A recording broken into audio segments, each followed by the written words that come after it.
महानगर पालिका चुनाव में नामांकन की आखिरी तारीख भी नजदीक आ रही है, लेकिन किसी बड़े दल ने अभी तक अपने उम्मीदवारों के नाम का ऐलान नहीं किया है।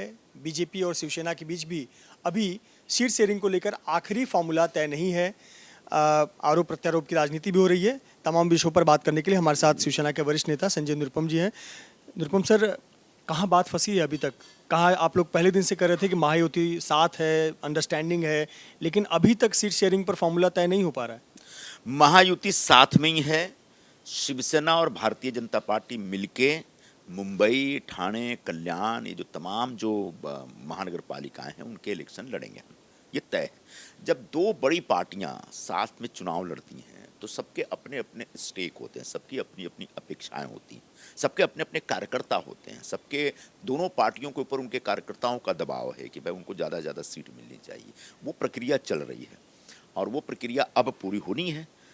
और मतलब आज हो गया 27 तारीख, तो 28 यानी कल संडे तक सब कुछ फाइनल हो जाएगा, या आज शाम तक भी फाइनल हो सकता है। और उसके बाद सोमवार और मंगलवार को जोरदार ढंग से सभी लोग नॉमिनेशन भरने के लिए जाएंगे।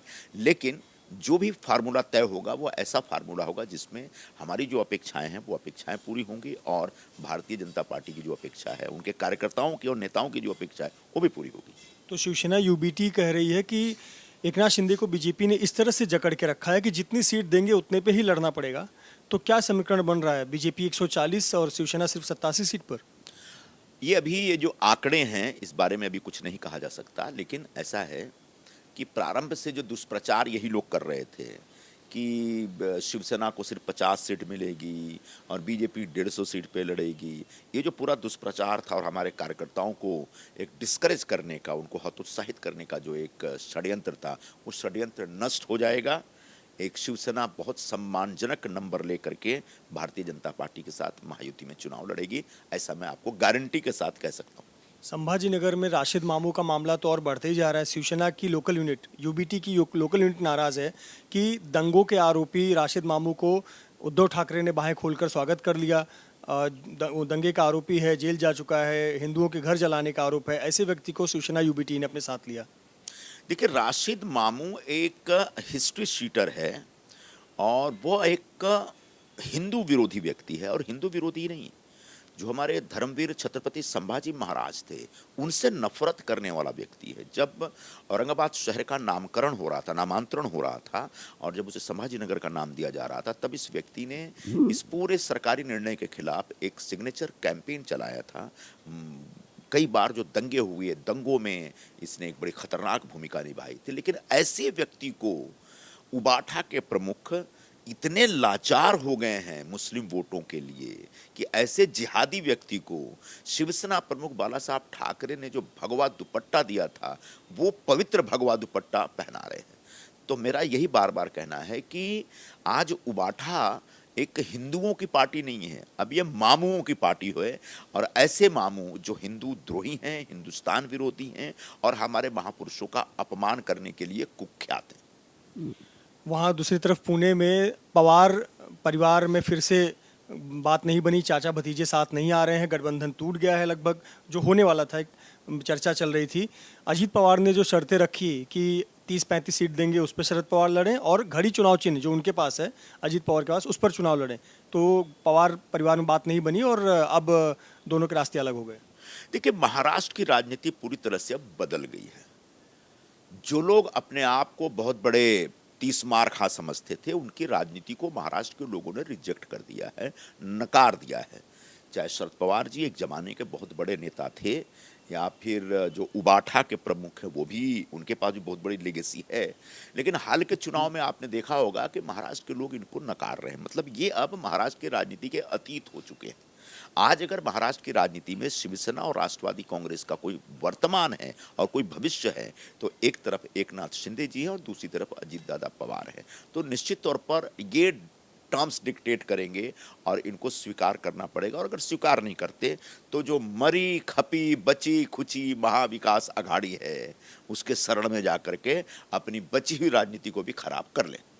समाजवादी पार्टी ने अपने उम्मीदवारों के नामों का ऐलान कर दिया है। 21 उम्मीदवार मैदान में उतारे हैं, जिसमें से 17 मुस्लिम हैं।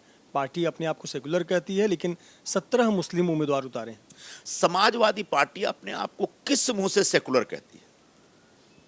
इसका मूल नाम तो नमाजवादी पार्टी है और ये मुस्लिम लोगों की भावनाओं को भड़का के राजनीति करते रहे हैं, यह इनका इतिहास है। जब अयोध्या में कार सेवा हो रही तो कार सेवकों की हत्या कराने वाला कौन? समाजवादी पार्टी का संस्थापक मुलायम सिंह यादव जी। अभी वहां पर भी अखिलेश यादव जो राजनीति करते हैं यूपी में, वो कोई धर्मनिरपेक्ष राजनीति थोड़ी है, वो तो पीडीए की राजनीति करते हैं, पिछड़ा, दलित और अल्पसंख्यक। मतलब वो हिंदू समाज को तोड़ते हैं और मुस्लिम समाज को आकर्षित करते हैं। तो बिल्कुल उसी विचारधारा, जो एक सांप्रदायिक विचारधारा है, देश को तोड़ने वाली विचारधारा है और जिहादियों को प्रवृत्त करने, जिहादियों को प्रमोट करने वाली विचारधारा है, उस विचारधारा को लेकर के समाजवादी पार्टी मुंबई में भी काम कर रही है। नतीजतन वो ज़्यादा से ज़्यादा, बल्कि एक सिर्फ और सिर्फ मुस्लिम उम्मीदवार ही दे सकते हैं, क्योंकि उनको बाकी समाज के लोग कभी एक्सेप्ट नहीं करेंगे।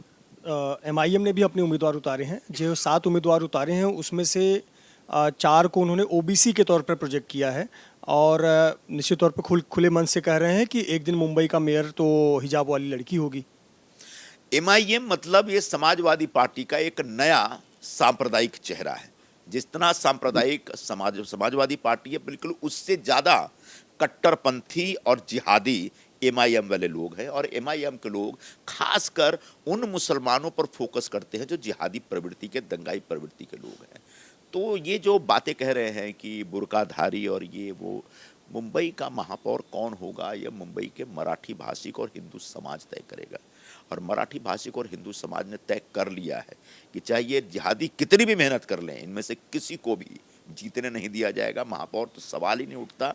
और आने वाले दिनों में जो महापौर बनेगा, महायुति का बनेगा और महायुति के जो मराठी भाषिक और हिंदी भाषिक और हिंदू समाज का जो वोट है, वह तय करेगा कि मुंबई को आगे आने वाले दिनों में कैसे सुरक्षित रखा जाए। क्योंकि अगर मुंबई इनके हाथ में चले गई, युवाठा के हाथ में चली गई, मनसे के हाथ में चली गई, एमआईएम वालों के हाथ में चली गई, तो मुंबई पूरी तरह से असुरक्षित हो जाएगी, अपने हाथ से निकल जाएगी। बहुत बहुत धन्यवाद हमसे बात करने के लिए संजय निरुपम, जिन्होंने बताया कि मुंबई का अगला महापौर तो मराठी समाज या हिंदू समाज का ही होगा। और रही बात गठबंधन की, तो लगभग बात बन चुकी है, जिसका ऐलान आज देर रात या कल तक संभव है। कैमरामैन धर्मेंद्र पांडे के साथ मृत्युंजय सिंह, एबीपी न्यूज़, मुंबई।